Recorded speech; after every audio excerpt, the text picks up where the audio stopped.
sir. Welcome to another episode of the Good Days Only Podcast, GDO. Good coffee, good vibes, good music. We're gonna get into that, but first, spooky season, dude. It's spooky season. It's time for the corn mazes, for the pumpkin patches, for the, spooky movies. You got skeletons in the yard, the decorations are out. We're fully in it. It's October 6th today, so getting in that spirit.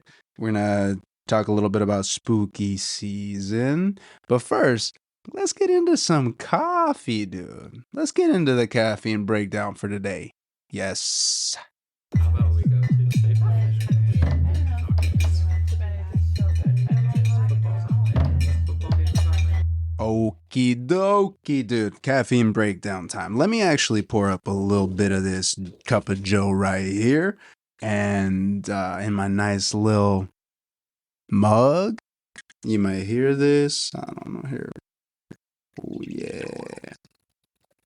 Dude. Nice. Hit this on the pour over this morning and yesterday. And let me tell you, well, actually, dude, before I forget, hold up.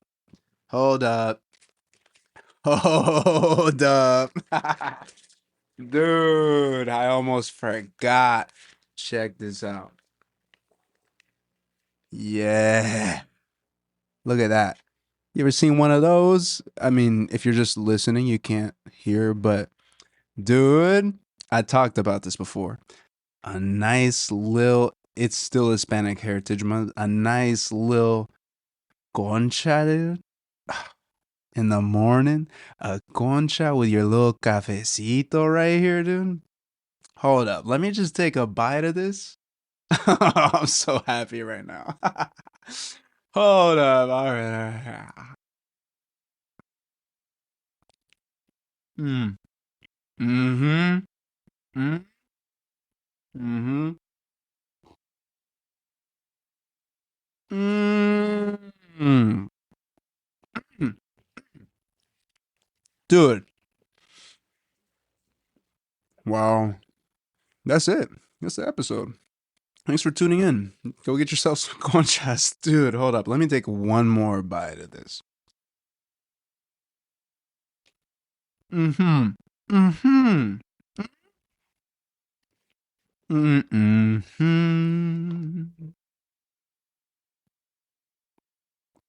This isn't what you signed up for. Listen to me eat. But, hey, we're here now. Let's just enjoy this moment together. Maybe you got a pastry in your hand. Wow. Delicious. So, conchas, right? What are they? This fluffy, delicious bread. Look at that. Look at that. Little bread with some. It's just sugar. It's just bread and sugar. That's what it is. I mean, I'm sure it's horrible for you, but it's great for the soul, you know? It's just a delicious Mexican inspired pastry. That you would always go to the panaderia and go grab your favorite little, cookie or bread after church. This is what we do. We go there, pick one out, and these conchas, dude. If they're done right. The thing is, though, you can't let it go more than like a day, really. Because then, if you say they bake it today, if you eat it on 2 days from now, it's going to be stale and it's going to be gross. You got to get it fresh. And my boy Paul and the team over here at Encanto World Bakery, Encantos World Bakery, it's on the corner right there, almost right by, it's 15th and Callow, that intersection right there. If you're around Bremerton, you know this hood. Go check them out, dude. Wednesdays, Saturdays, and Sundays, they've got conchas. And dude, this came out of the oven just probably like not even 2 hours ago. Like that was still a little bit warm. And then this coffee right here, holy shit. Hold up. Yes, sir. So let's get into the coffee. Who we talking about? We're talking about Pacific Crest Coffee Company. I got myself a nice little bag of beans. Shout out to the little bro, big bro. He's taller than I am. Josue, thank you for these beans. This is a single origin Costa Rica bean here, and these were actually pea berries. Well, so it was a double whammy of flavor profile, just top of the top, cream of the crop. Good selection on the beans, my brother. Um, the I love this little bag. This bag is dope. But Pacific Crest Coffee Roasters, where are they at? Where can you find them? Unless you're in California, you have to settle for, purchasing these beans online. But they are right there. I never heard of this place, Truckee, California. So shout out to you, PCCC, Pacific Crest. Dude, killing it. Love these. The Costa Rican beans, they were a natural processing method. And let me tell you, I've talked about this before, but the first time that I remember actually tasting the flavor difference in a coffee, where like I wasn't just like, oh, that's just coffee, you know, this is like, it's right up there with that experience as far as uniqueness because I was sipping on this coffee, right? Yesterday, just enjoying a nice little morning to myself. The sun was coming up, it's a little bit cold outside, so that warmness from the cup of Joe is a little extra nice and comforting, right? And I take a little sip of this. And this was actually my first time trying it on the pour over. And y'all know how I feel about a good pour over, especially if the quality of the beans and the roast is just right. Sheesh. So, kid you not, dude. I'm like, yo, okay. The acidity is a little bit more acidic, right? It's like a nice medium body. It's probably like it's a medium roast here, medium body, and it was a little bit more acidic on the tongue. But I was like, yeah, it tastes like a little bit when you bite into like a piece of fruit, that is specifically like a peach or a strawberry or a maybe like an apricot, right? You bite into one of those and it's not quite ripe, but it's still got some sweetness, but there's more acidity than the sweetness from the fruit. That kind of like, ooh, there's a little bit of a tinge of acidity with those fruits when they're not quite ripe. That's what this tasted like. And I was thinking, you know, yo, they hit this description on the head.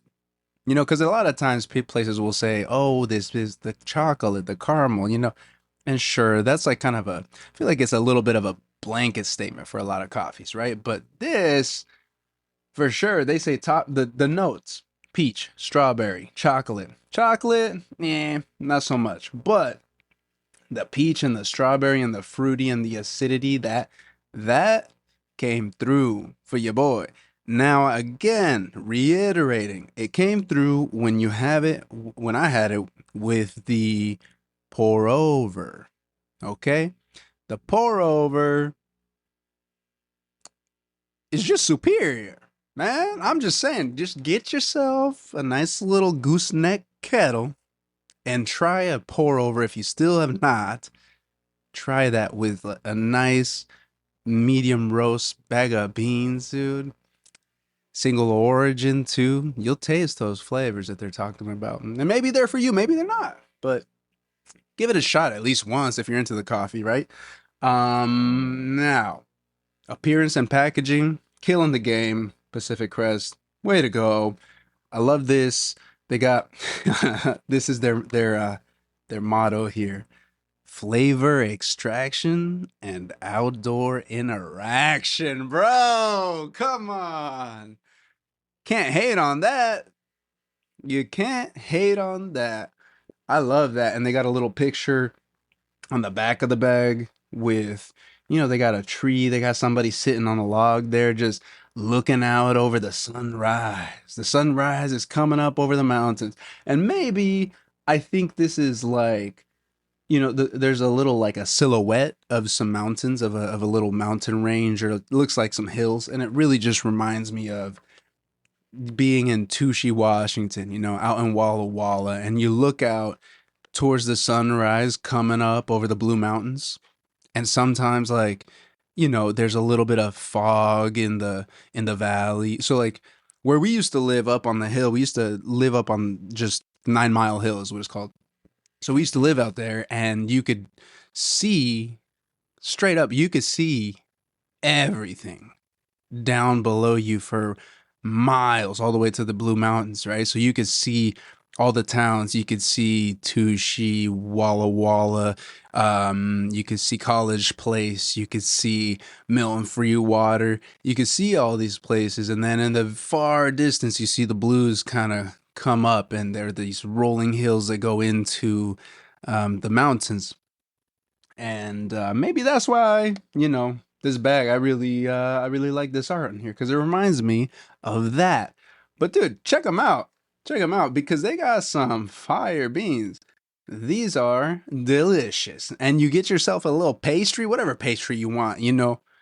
I'm gonna say get yourself a little concha if you still have not tried it because yo.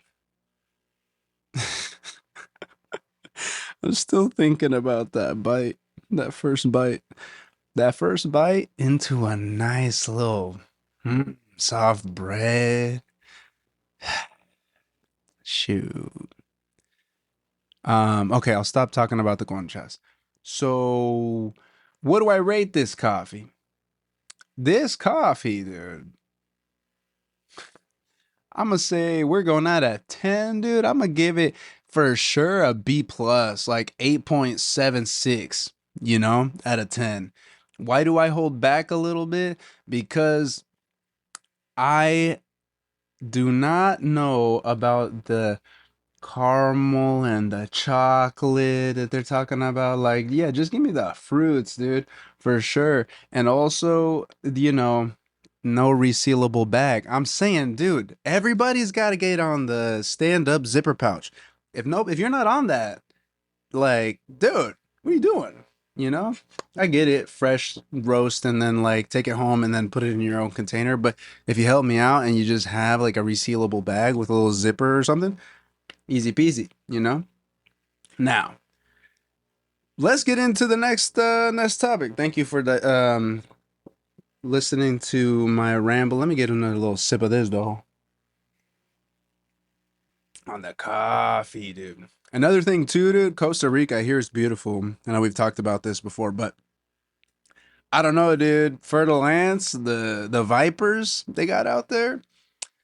That's messed up, dude. I don't like snakes like that. Nah, I'm not really trying to go hang somewhere where there's just a lot of snakes. And you know what? In the trees too. Like they're up there and I imagine nothing worse than, dude, I had a dream once that you're just like one of those dreams where you can't move that fast. And I was in like a wooded area, right? And for some reason I'm like trying to catch up to somebody or something, and I'm walking and I just am trying like my hardest to walk and I'm not moving, dude. And then all of a sudden, you look up and then there's just snakes, dude. And then one of them falls. Oh, dude. And then you can't move. This is my dream, but not saying that this would happen, but it's not out of the realm of possibility if you're out there in the jungle and you got, you know, snakes everywhere. Yeah. Anyways, okay, let's move on, dude. Some good coffee, solid coffee, Pacific Crest. Check them out. They got a dope website, pacificcrestcoffee.com. out there in Califas, California, Truckee, California. And they got the whole assortment. You'll get a bunch of direct beans. They got some blends. You can get a well, actually, I don't even think they got blends. It's all just single origin stuff, maybe. They got merch, they got some equipment, so check them out, dude. Check them out. Yeah, delicious. Delicious. Top notch. Thank you, Pacific Crest, for what you do. Let's move into the next section. Talk about some spooky vibes, dude.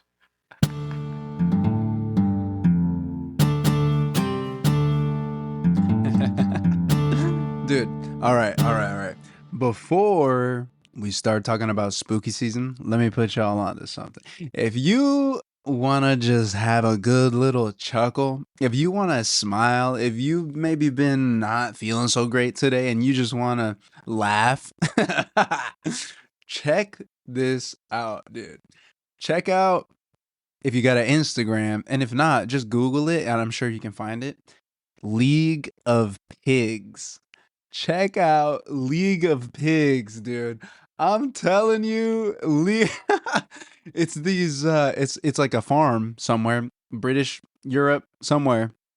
Um and I just went down this rabbit hole and I got stuck just watching little piglets racing for probably a solid half hour. I was just watching these little pigs race. They set up this little course, right? And they started a few years ago, and so they've had different iterations of this course, but they set up this course, and then at the very end of it, they have, like a little feeder, so they have little snacks for the piglets, right? And they trained them to just, like, as time has gone on, the track has gotten bigger and there's different obstacles and shit. And so, dude, just if you want a good little laugh, just watch these little pigs go, dude. Let me know who your favorite is if you do look them up, because I got money on my girl Ginger, dude. She just won one of the most recent races, and they all have funny names. I think who do I remember? So I think there's Piggy Smalls for sure. Piggy Smalls, Ginger, and who else? There are Porky, probably Porky. No, I don't know. There's like five or six of them, right? So they just line them up. They have them in this little pen, like this little start shoot, right? And they're all together. And then they drop the gate. And when they drop the gate, these pigs know, dude. They know what to do. They know where to go. They understand the assignment when that gate drops. And it's just fantastic. It's wholesome. And then there's this guy that calls the races, and that just makes it much better as well. The pigs run over each other and they knock each other down and stuff. And it kind of made me think. I was like, dude, how? I was a little peeved at myself. Why did I not once ever think of doing that with our pigs on the farm? So, so I grew up on a farm, right? Out in Eastern Washington, and we had the whole slew of things. We had the pigs, we had chickens, we had ducks, we had goats, we had sheep at some point, we had a couple llamas, we had, everything. We had everything at a certain point. Rabbits, dude. The rabbits were kind of a nuisance for a while, but yeah, never once did I think like, hey, you know what? Let me line up these little piglets and have them run. These videos are so funny. Um, yeah, cute little piglets. I think I was always just like, dude, I don't know. Pigs kind of piss me off, except for these little guys are cute, of course, but I think it's just like a childhood trauma thing, probably. And maybe that's why I enjoy eating them so much now, because they used to just grind my gears as a little kid, dude. I got trampled by pigs. I might not even be here if it weren't for this little aluminum sheet that saved my life, dude. I got trampled one time, and I blame this on my siblings, because you know how it is when you're a kid, right? You're like, the youngest or a younger one, and so the older siblings are like, no, you go do that, you stand over there, right? And so it was my job. Here I am, we're trying to I guess this was kind of a version of this race, but we're trying to move the pigs from one pen to another. And I forget how many there were at this time, but it was probably like 10 that we were trying to move from one place to another. Because when I say we had a farm, dog, I mean, I probably talked about this, but at one point we had over 125 heads of goat. We had hundreds of chickens, randomly at times. And those numbers would go up and down. And we had, so the pigs, though, at one point, the most we ever had was probably like, I don't know, like 20 or so. And they all were in their different pens, right? Because you couldn't really have the bigger ones with the little piglets because they would just fuck them up. And pigs are disgusting. They will eat each other. Dude, yeah. We won't go into all that, but so we were trying to move these pigs and probably like medium size, so they were anywhere from like 50 to 100 pounds, right? And it was my job to stand sort of at the corner of this little chute that we created, and I was holding on to just like an aluminum metal sheet, right, as my little protection and divider between me and the pigs that were going to be trampling, just running down this chute. And so they opened the door to one, and then we put some feed down at the other pen where we wanted them to go.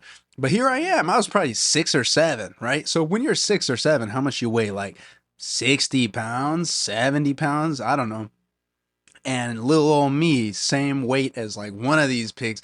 One of the pigs, here's one of the things about these little fuckers, dude. See, you're getting me riled up here with pigs.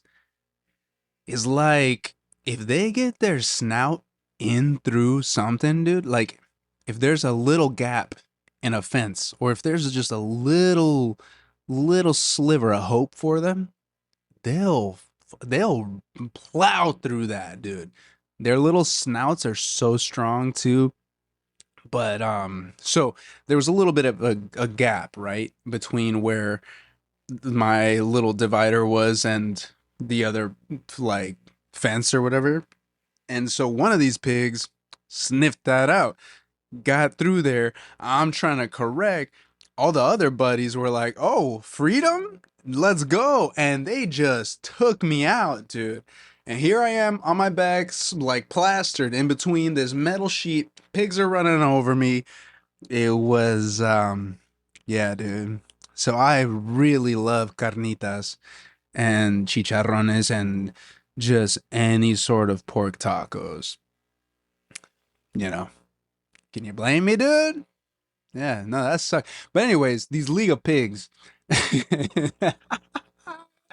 League of Pigs. Check them out on Instagram or do a quick Google because you got to see that. Just bless yourself. It's hilarious and they're adorable. So spooky season, dude. We're officially in it. We're in October. The decorations are up. The corn mazes are going. The spooky vibes are out there, And it's the time. It's the time for, going to the pumpkin patch, picking out the pumpkins, doing some carving. But also it's the time to be thankful.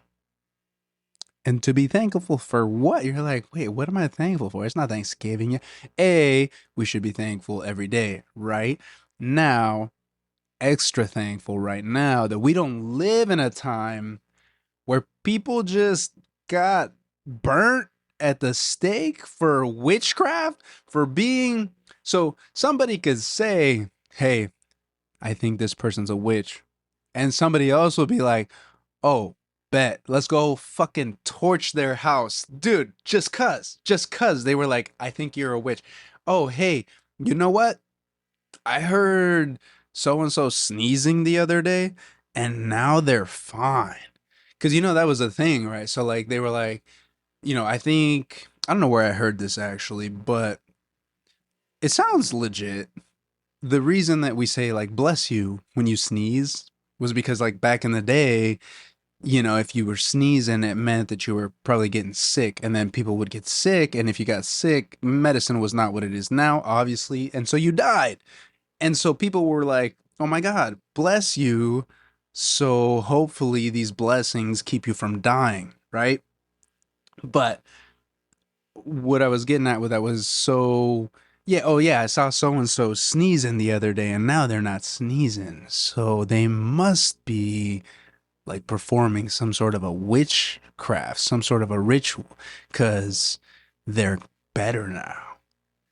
Oh yeah, let's go fucking burn them at the stake. Or just because you can't explain something, then that means that you're a witch. Like your kid goes missing and you don't know what happened. Kids go missing, dude. Kids, imagine you're just 1600s, right? And your kid's just running away, like runs out into the forest or whatever, and they go missing. Oh, they went missing? Mmm, you're a witch, dude. Where's your kid? Yeah, I don't know. Did you sacrifice them for your witch like rituals, right? Dude, people, I bet like there were so many cases of people just getting pissed off at somebody else and just being like, "Hey, you're a witch." And then now you're burning at the stake.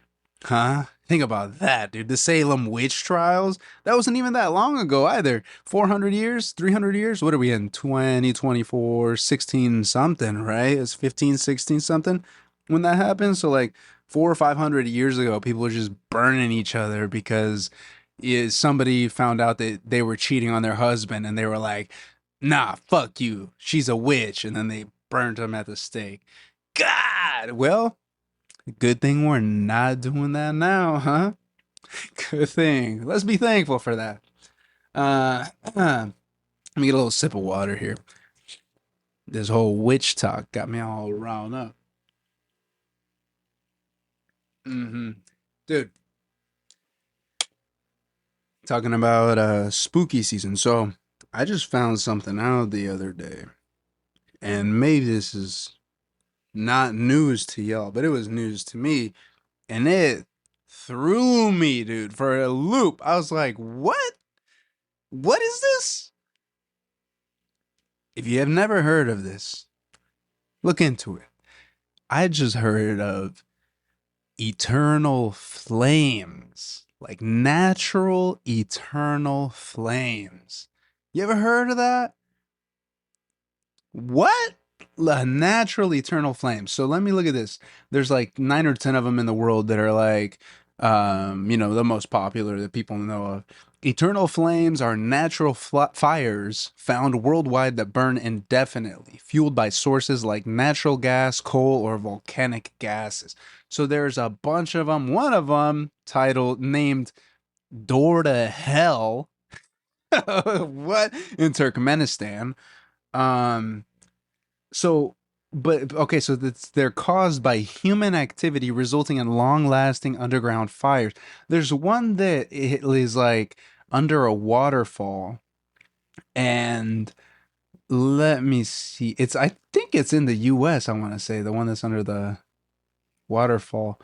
But dude, the thing is, now imagine again, okay, so here it is. Eternal flame. Let me read this real quick. This is from treehugger.com. um, perpetually flickering inside a grotto behind inside a grotto. We'll have to look up what that even is. A little cave, I guess, behind a waterfall in New York's Chestnut Ridge County Park. This small flame is fueled by a deposit of natural gas believed to be emanating from a hydrocarbon seep from Upper Devonian era shales. Sure, dude.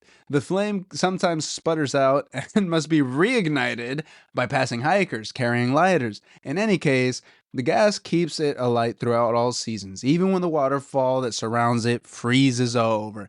Now, talking about witchcraft, going back a couple of 100 years, and imagine you're walking around and then just like somehow this got lit by, whatever, a spark. A little squirrel came through and dropped a nut, and then the nut hit something and it was like causing a friction for it to just light this little flame, right? You see this, as a person, you're a witch.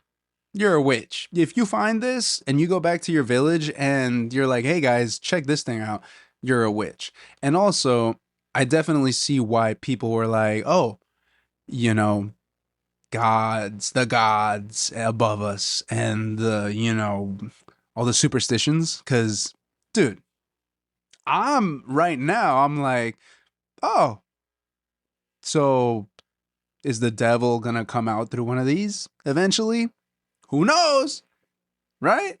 Like, yo, it's kind of crazy. And I get what they say. Okay, and all the scientists, okay, let's put our science hat on. Sure. There's the natural gases. They come from the earth. We know that the core of the earth is millions of degrees or however hot it is, right? And so we know all that stuff. But, dog, can we be sure? Like, do we know? Like, I don't know, man. I don't know. It's kind of crazy. Like, what if this is anybody ever thought like, hey, if it goes out, don't light it again? Like, what if this is one of those things that like like in Scooby Doo or in like other cartoons where they're trying to set up like a little trap, right? And they have a bunch of gunpowder that just tracks around the corner, and then they light one end and it slowly goes all the way around to where the rest of the gunpowder, the big explosive is, and then it blows up. What if this is that? What if we're just lighting something and it's just the slowest progression down into the core of the earth where this flame is going down to try to meet maybe a chamber of some other gas, right? Or a big chamber of gas, and then it explodes. And then what, dude? Then the ring of fire gets set off. Like the all the volcanoes in the world erupt simultaneously.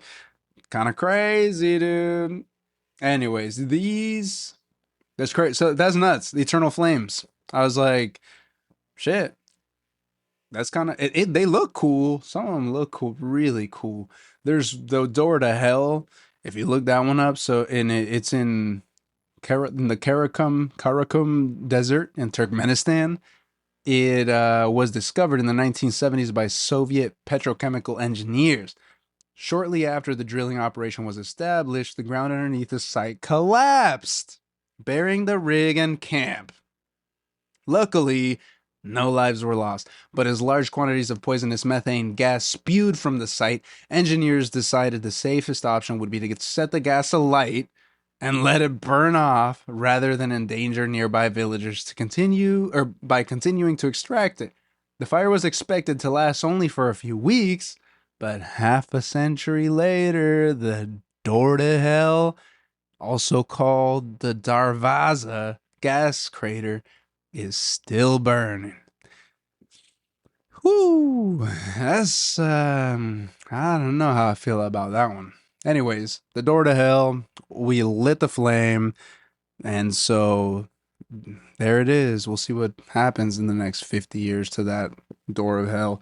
Um, See, this is my Mexican superstitious side coming out. Like, why are we messing with that? We don't even got no business messing with that. Sheesh. Um, yeah, so that's kind of spooky, right? The what else was I wanting to chat about? The corn mazes, dude. If you're around the greater Seattle area, there's this one corn maze and pumpkin patch that's really cool. Carpenito Bros. Check them out. They're over by Kent, Auburn area. And they have a really cool selection of pumpkins. Went there and got a blue pumpkin one time. Made a bomb soup from that.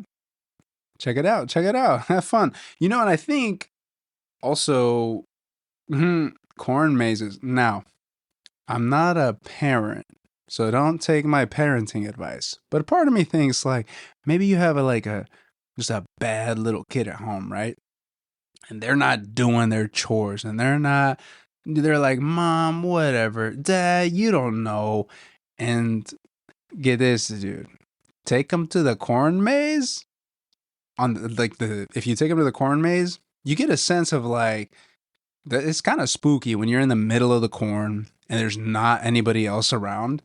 And if your kid, like if they get lost for a second, right?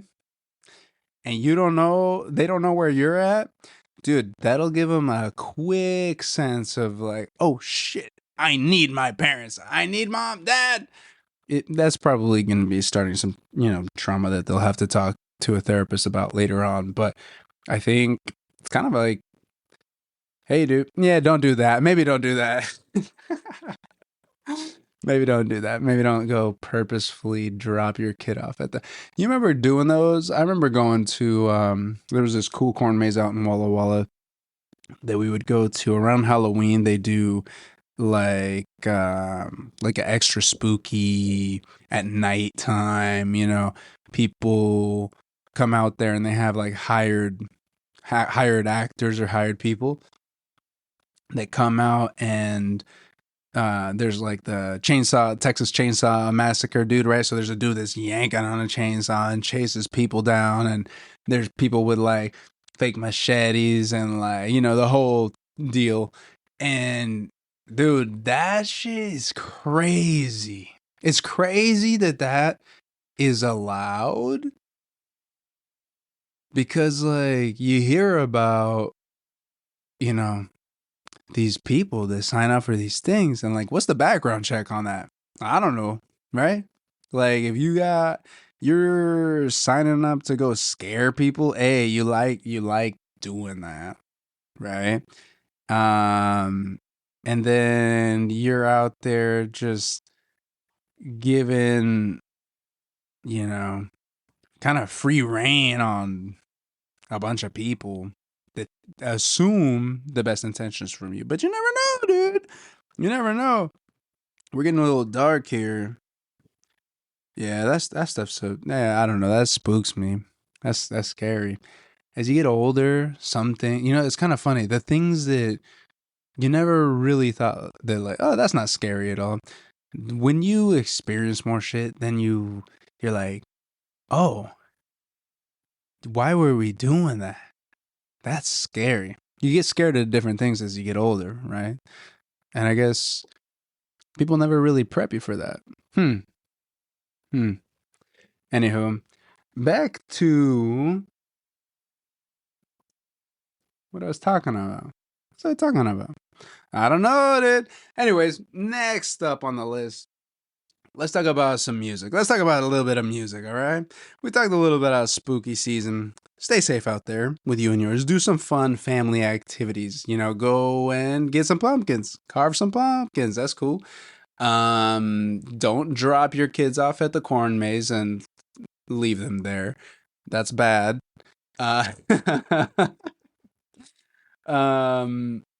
So as moving on to the GDO playlist for this episode, as Hispanic Heritage Month comes to a close, we're almost there, about another week or so, right?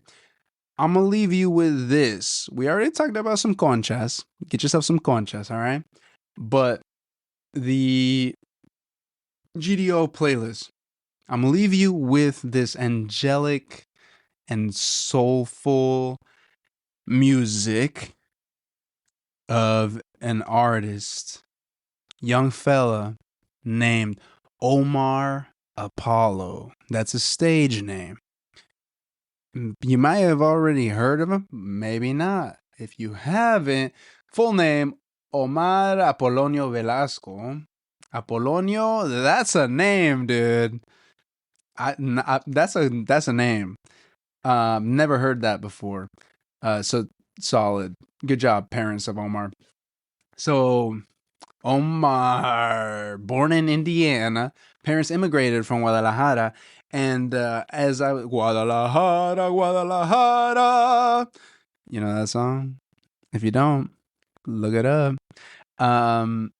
So I was looking into the background. Omar Apollo, dude, this is sick. I love this. I love the story because the hustle don't stop. All right. he's a young lad, right? And he's like, classic immigrant parents. They go to church, he gets involved in the church choir. He finds a passion for music, and he's like, yo, mom, dad, I really want a guitar, right? So they save up some money, they get him a guitar. And he starts looking stuff up on YouTube. He's about 16, 17 years old, right? He's just working some entry level jobs, making some money, and working at McDonald's. A little later, so he's just practicing his music. A little later, he's working two jobs. Jimmy John's, shout out Jimmy John's, dude. I love me a good Jimmy John Beach Club. That's so refreshing with the pickle too on the side. Get it quartered. Yikes. But while working two jobs, dude, Jimmy John's and Guitar Center, he's out here been practicing, right? He saved up a little bit of money. He bought a laptop. He bought a microphone. He recorded a song. And I don't know how true this is, but it says here that he borrowed $30 from a friend, uploaded a song onto Spotify, and the rest is history, dude. That shit popped off, and people were loved it, right? You hear the passion in his voice. You hear the vocals are just amazing, right? And this was when, like, 2020 or 2017 or so. At the time, he must have been 20 years old in 2020. 97, no, wait, 2017. So yeah, 17, yeah, he was about 20 years old. And he puts this song out, right, called You Got Me on Spotify, and racked up thousands, tens of thousands of streams, in a day. A year or two later, that song had 15 million plus streams, dude. And he just keeps grinding. He's like, yup, I told y'all. He has a couple albums out now. They're all on Spotify or wherever you end up listening to music. But what really put me onto him was Tiny Desk. Y'all know Tiny Desk. If you don't know Tiny Desk, check out Tiny Desk. They do really cool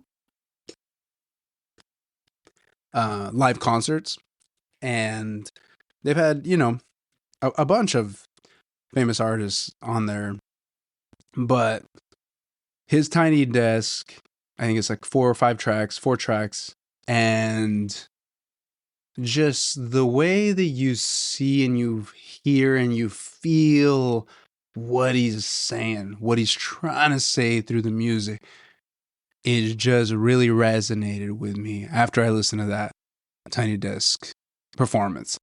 And people talk about Taylor Swift and like how she has heartbreaks and she comes out with a banger album, right? And sure, yeah, Taylor Swift, you do come out with some good music after a heartbreak. But when I tell you, whoever broke our boy Omar Apolonio Velasco's heart, dude, he has some words for you, dude. And this song specifically, called En el Olvido, man, I think it's the first song that comes on in the Tiny Desk performance. And he just, dude, this is one of those songs that you just want to take your favorite, like a big old bottle of your favorite liquor, dude, and just pour yourself up a nice, thick, heavy pour, dude, and just sit there, take a couple sips, and cry, dude. Just you feel that emotion in the song. So check it out. I'm gonna link that. I'm gonna link that in the description of this episode, and it'll take you to the Tiny Desk performance. Because, dude, maybe you don't even understand the words that he's saying in that one song because it's in Spanish, but I'm saying, dude, like I've said before, language or music is the language that knows no bounds, dude. For real. Because it doesn't matter what language it's in, whatever they're speaking. this, you can feel that raw emotion, you know? You can feel it come through and it makes you feel some type of way. But anyways, so check out the link in the description. Maybe I'll put the League of Pigs in there as well if I can. Little pigs. So thank you for tuning in. We're gonna wrap this up. And until next time, dude. And stay safe out there, dude. It's spooky season. And keep an eye out on the IG page because we'll be doing a little giveaway soon. A little coffee for ya. Okay. Mwah. Bye.